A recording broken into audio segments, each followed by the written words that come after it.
Welcome to Private Banking Strategies Podcast with Vance, Lowe, and Seth Hicks, your secret weapon to protect your assets and never have to start over financially again. Vance and Seth help high net worth individuals, families, business owners, and investors structure an asset-protected, tax-free fortress for their families.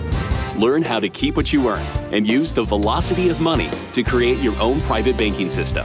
Join us on this journey as we explore the secret strategies of the rich and political elite and help you take total control of your financial security. Now, on to the show. Hello and welcome to Private Banking Strategies with Vance, Lowe, and Seth Hicks. Gentlemen, how are you today? We're just fantastic. Doing good, Eric. Yeah, I'm so excited. This series is amazing. For those that are just joining us, we've reformatted the podcast a bit, and it's awesome because Vance is telling the story of real clients, their lives, what's happened, where they came from, and where they're at now using private banking strategies, and really telling that story. And you're going to find yourself in these stories. I guarantee it. You're going to find yourself in part of these stories. Hey, that was me, or that could have been me, or that's me right now.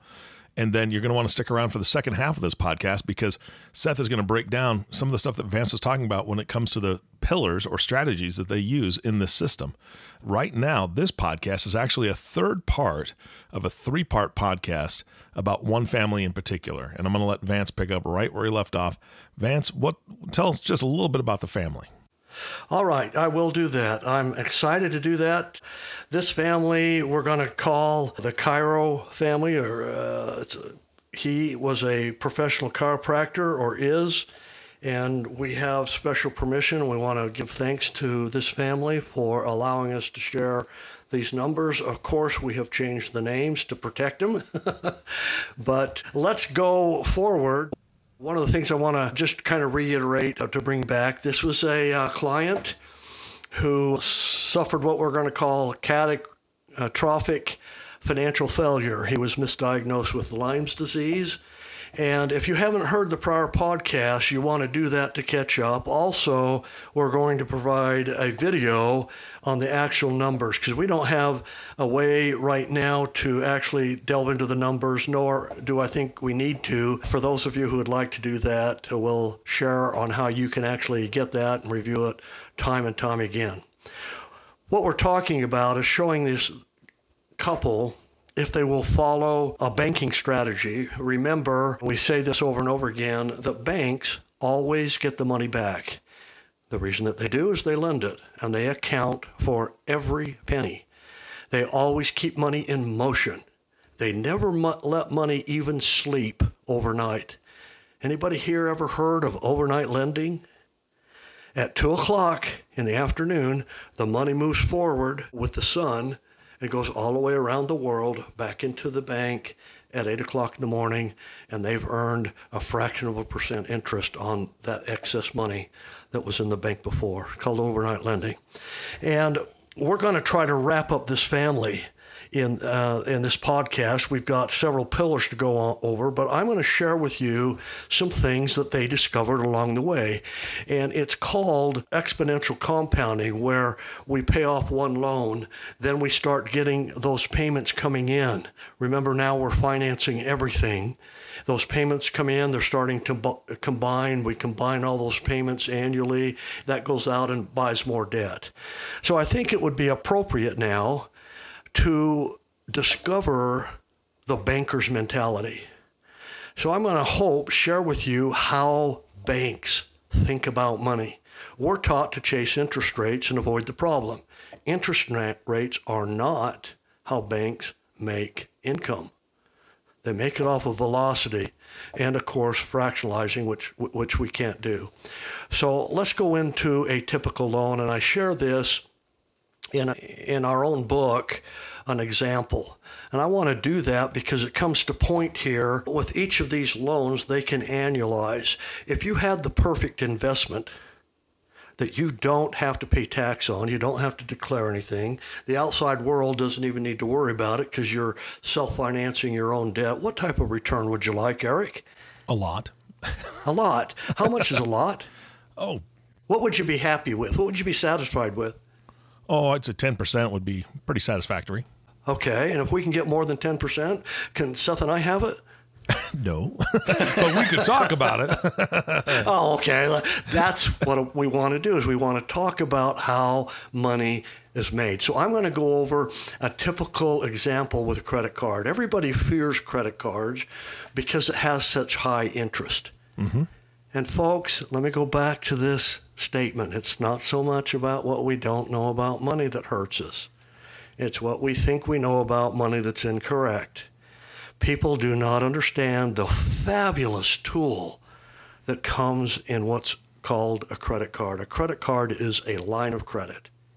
And they think because it's a high interest rate, they want to avoid that.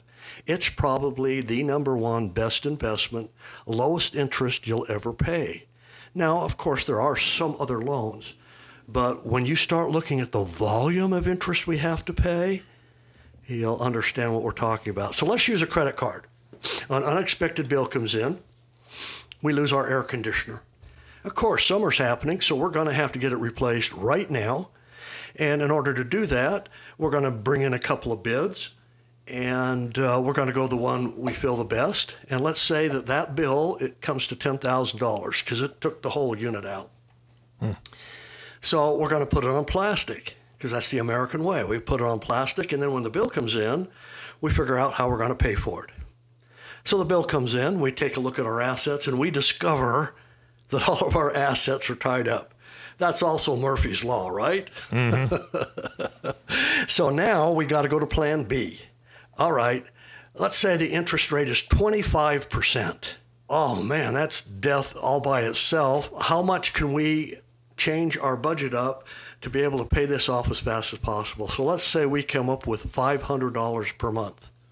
Those are three numbers everybody listening to this needs to either write down or remember. It's going to take $10,000. The interest rate is 25%. The monthly payment is $500. The Vance Lowe lending institution would jump all over this debt and buy it in a heartbeat. Eric, do you know why? Because you're going to make the money instead of the bank.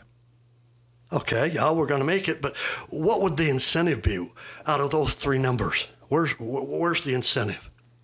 Well, if I'm following along, it's the interest rate. Interest rate. Okay, man, that's 25%. You said you'd be satisfied with 10, right? Okay, you got me. Yeah, you're right. Okay, so 25%, but guess what? That does not even enter into the picture of why I would buy that debt. Folks, listen and learn. If it's not the interest rate, what on earth could it be? Welcome to the banker's mentality. It's this, folks. What are the terms? The terms are, I've got to take $10,000 of my money to buy that debt, right? Okay, what are the terms?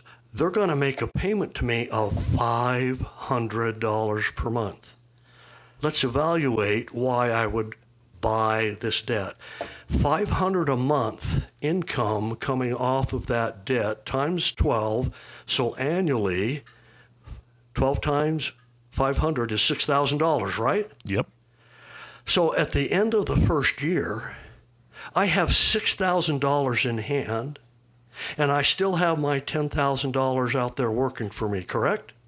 Mm-hmm. In a way, yeah. So the value is this: you take the volume of return and you divide it by the money at work. And this one's simple. It comes out at 60% volume of return, doesn't it? Mm-hmm. So, Eric, is that high enough? That's nice. And if it's totally tax-free? Now, part of that's going to be principal, but the banks are more concerned with the control of money. What comes back in under their control, they can reinvest it. Mm-hmm. So now follow with me. Now we've got that $6,000 in hand, and we still have this $10,000 going to produce another $6,000. If we can invest that $6,000 and get the same return, at the end of the second year, we're going to have another $10,000 in hand from repayments, aren't we? Mm-hmm. True. Because the $6,000 is going to bring in $4,000. 60% of $6,000 is $4,000. So I've now replaced the money I bought that debt in as short as 2 years. How long, Eric, would you like this to last? Oh, forever. That'd be great. When this debt is paid off, are there other things that you've bought that you'd like the money back? Yeah, that makes sense. Folks, can you start to begin to understand the power of banking? The banks always get the money back, but where they make their money and where they make their power is in the volume of payments coming in. That they get to fractionalize. So every dollar of payment that comes in, they turn it into 10 and lend that out over and over and over again, and that's what creates our inflation and the downfall of banks someday. That is called the banker's mentality. And it wasn't very long before this chiropractic family caught on to that, because pretty soon the monthly payments started doubling and doubling, and they took every single penny. Instead of spending it, they went and bought more debt. So it was a fine-tuned balance. Now, yes, we had to adjust their schedule annually because nothing absolutely works perfectly, but they were able to follow the schedule pretty darn closely. They didn't have any outside circumstances happen, and I think the man above blessed them because of the trials that they went through, that they could get through and clear off all this debt. It's called the banker's mentality. Now, Seth, I think we can go in and we can discuss what those pillars represent as we start getting momentum. And as this money starts accumulating, and again, Seth called it in an earlier podcast, momentum, tailwind. Tailwind helps push us along. It eases us instead of a headwind. Headwind are finances or expenses, things that, where we lose control of money. We want to get out of that world. We want to get into the world of every time I go to work, putting that or at least a portion of that money into our efforts to advance us, just like the regular banks. Yeah. This family discovered that and tackled one after another, after another, after another. The long story here, folks, is these guys were amazed. Their whole comment was this: Vance, this is impossible. The numbers don't add up, but yet they do. The only way we can accomplish this is to be able to get the money back and use it over and over. But every time we use it, we get a new dollar's worth. One more thing I want to point out here. They never had to pay out of their pocket and current income any additional money that went into their policy. See, they're capitalizing their bank, their policy. That all came from money that they were giving away. All right. I know that the second part of this podcast is going to be Seth kind of chiming in here and talking about those strategies. But I also want to tease one thing. There is a Loom video that these guys have put together. We're going to talk about at the very end of the show how you can get to that Loom video and watch that. But that really is going to bring things onto the screen for you, the numbers, the statistics, some of the charts that they're using, so you can visualize exactly what they're talking about. But that'll be coming up after the second half of this podcast. Do you see yourself in that story? Do you feel like you are generating a lot of revenue but are not moving forward as fast as you would like?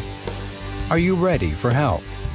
Please call Private Banking Strategies at 817-200-4777 or visit us at www.privatebankingstrategies.com. All right, thank you for joining us for the second half of this podcast. Seth is on stage, got the mic. All right, lay it down, Seth. What are we doing? Thanks, Eric. Velocity of money, multiple touches on the same dollar. The banks always get the money back. And that's what we're going to teach our clients at Private Banking Strategies how to do, how to get the money back. That's where they get the tailwind and the momentum into financial freedom. So Vance was describing the volume of interest versus the rate of interest. Now, for all you homeowners out there or real estate investors, I want you to go and grab your mortgage interest disclosure from your home or a real estate deal that you've done. And I want you to look at that disclosure in the total interest paid back to the bank. And I want you to compare that number to the price of the property that you bought. And stare at that for a while, chew on that, and you'll see a much, much greater number in the amount of interest that you're going to pay over the lifetime of that mortgage versus what the property's worth. That's the whole principle of volume of interest. That's not just rate of interest, that's volume of interest. And that's one component of volume of interest. The other components are the fact that as soon as the bank gets that monthly mortgage payment, that it is multiplied through fractionalized banking at about a 10-to-1 ratio, and they lend $10 on $1 out of thin air. And Vance was describing that and why that will ultimately fail an economic system. But if you're in private banking strategies, you'll be immune to that. So we want to drive home the point that this is not a rate of interest focus. It's a volume of interest focus. And that's where the velocity of money and multiple touches on that same dollar come into play. When a client captures that concept and the light bulb comes on, that's when it really starts to take effect. And this principle really, it comes into play in real estate, because real estate is something that provides cash flow through rental income. And it's something that whereby Vance touched on this in a prior podcast about recasting a loan as opposed to refinancing. You'll notice that recasting, most people will go, what is recasting? Recasting is actually where you avoid having to pay that volume of interest that's in your mortgage interest disclosure back, and you cut that in half, you cut that in fourth, and you tackle that principle with a recast. Certain states do that, others may not. Texas is one that has you're able to recast your loans, and you can circumvent volume of interest paid back to financing properties that you may be in. Now, the headwind versus tailwind is a concept that we really want you to understand. And to understand that, you've got to understand the difference between volume of interest and rate of interest. When they capitalized the bank, the chiropractic family capitalized their bank the first time, they scrapped together around $30,000. They had $500,000 in debt. And from an outsider's perspective, they'll go, this is never going to work at a high rate of interest on $500,000. But in 73 months, they were out of debt, and they were purchasing other people's debt. They were financing other businesses' acquisitions, and they were completely financially free. So that's one of the main pillars of this system, and it's also one of the very hardest to explain. Eric, in some of our prior discussions, you were asking some great questions and really wanting to get into the nitty-gritty of the velocity of money. And Vance and I have found that in our microwave culture, people want a 30-second answer that just checks the box. This is not one of those pillars. It just simply isn't. You're going to have to jump in and swim through the material. You're going to have to get your feet wet.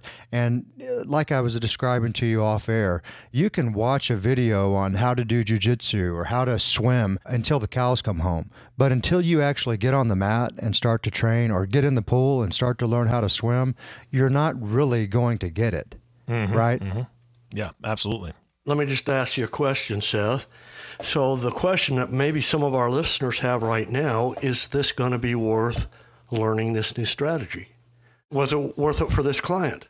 It makes all the difference. They came out of complete hopelessness and slavery to their own debt into a place where they're entirely financially free in 73 months. But they saw the light at the end of the tunnel. They had to work twice as hard, right? No, they didn't have to work twice as hard, and they didn't allocate any additional second job income or sell off their firstborn or any other extraordinary effort to accomplish this. They didn't work any harder. They just used what they had in their hands. I hope people can realize this. You don't have to change your lifestyle to win. Yeah. Well, my daughter will be happy, that I'm not going to sell the firstborn. So that's good. That's good. Hey, well, Seth just said something I'd like to compound on just a little bit, and that's mortgages. We always like to give takeaways, information. If you learn nothing else in these 3 podcasts, please learn this and take away. Never, ever refinance your mortgage. Let me give you a perfect example. Most people out there believe they're actually paying the mortgage rate. Folks, you are never going to pay down to that mortgage interest rate that you refinance to until the very last of the term, that 30 years or whatever else. You're going to start in the high 90% interest rates. You think 25% on a credit card is high? Look at your first mortgage payment when you first took out the mortgage. And every 5 years, people just run and refinance their homes, don't they, Seth? Either that or they've got to move or something, and they lose anywhere from $65,000 to $85,000 of unearned interest that these mortgage contracts doesn't require the mortgage companies to pay back. And if that happens every 5 years, look at the wealth we lost. And we've got some materials on this that people can dive into in other places on our website. What Vance is describing is the conditioning of our culture to believe that the lower the interest rate, the better the loan. And that it's a total red herring. It's a misdirection that needs to be exposed. And that's what we're doing for our listeners here that has a great value and a takeaway for free. That it's not the rate of interest that matters. Most people statistically either refinance or move within 5 years. They never get to that 30-year end of the term. They see a better interest rate, and especially in the longest bull market and suppressed interest rates that our country's ever seen. So the reality is, though, is that's what the banks want to condition people to think, so that they refinance and that they continue to pay a inverted, high interest, low principal equity in their equity curve. Every loan structure has a principal and an interest, right? And at the beginning of the loan, you're paying mostly interest and very little principal. You have very little equity in the property. And at the end of the term, you're paying less interest and you're paying more principal. Well, that's a fallacy that we want to expose. So that's the whole point of why we shouldn't focus on rate of interest, but volume of interest, and why you should have the velocity of money working for you and getting multiple touches on that dollar that you worked hard to earn. Yeah. Wow. That's, again, another powerful podcast. We spoke about it just a little bit earlier. I teased about the Loom video. Guys, what's on this Loom video and how do people find it? This is their total setup. What they reported is their debt, line itemed out, they got 13, 14 debts, the balance they owed, the monthly payment, and the interest rate. What little assets they have, we put those down, and where we started them with their bank. And then it literally shows a report of what they were supposed to do month by month, year in and year out, and it shows when they acquire that debt. And the last debt acquired is their primary residence, which just so happened to be their highest loan. And that occurred in month 70, I think it was 75. Let's see here, make sure. Yep, 73, excuse me. All right, and people can find that video through a link in the summary of this podcast, correct? Right. Perfect.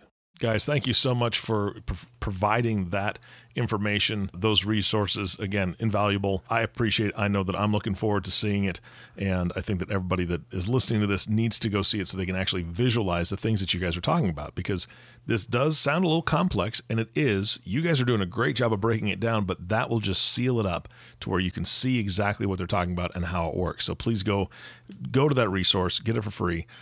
Everyone needs to check out that video. Also, if you need to, rewind this podcast a little bit. There was a mid-roll commercial, as we call them, about the middle of this podcast. There's some contact information you may want to write down and reach out to these guys. Again, Seth, thank you so much for breaking this down. I appreciate your time. And Vance, same thing. The storytelling that you do with the passion that you bring to the table, I know that a lot of us are feeling what that family has felt. And the next podcast, you're going to dive into a different family, correct? Oh, absolutely. And it'll bring on a whole new chapter or concept of what we deal with. All right. I'm looking forward to it. Again, guys, thank you so much. And of course, our last thank you goes to you, the listening audience. Thank you so much for tuning in and listening to the Private Banking Strategies podcast with Vance Lowe and Seth Hicks. If you have not subscribed to the podcast yet, please click the subscribe now button below. This way, when Vance and Seth come out with a new podcast, it'll show up directly on your listening device. This makes it much easier to share these podcasts with your friends and family. Again, thanks for listening today. For everyone at Private Banking Strategies, this is Eric Johnson reminding you to live your best day every day. And we'll see you next time. Did that story feel like it was about you? Do you feel you should be making more progress toward your financial goals? Do you feel stuck? Let us help you get unstuck. Are you ready to take action and get your own private bank? Please call Private Banking Strategies at 817-200-4777 or visit us at www.privatebankingstrategies.com. Thank you for listening to the Private Banking Strategies podcast. Click the subscribe button below to be notified when new episodes become available. The information covered and posted represents the views and opinions of the guest and does not necessarily represent the views or opinions of Private Banking Strategies. The content has been made available for informational and educational purposes only. The content is not intended to be a substitute for professional investing advice. Always seek the advice of your financial advisor or other qualified financial service provider with any questions you may have regarding your investment planning.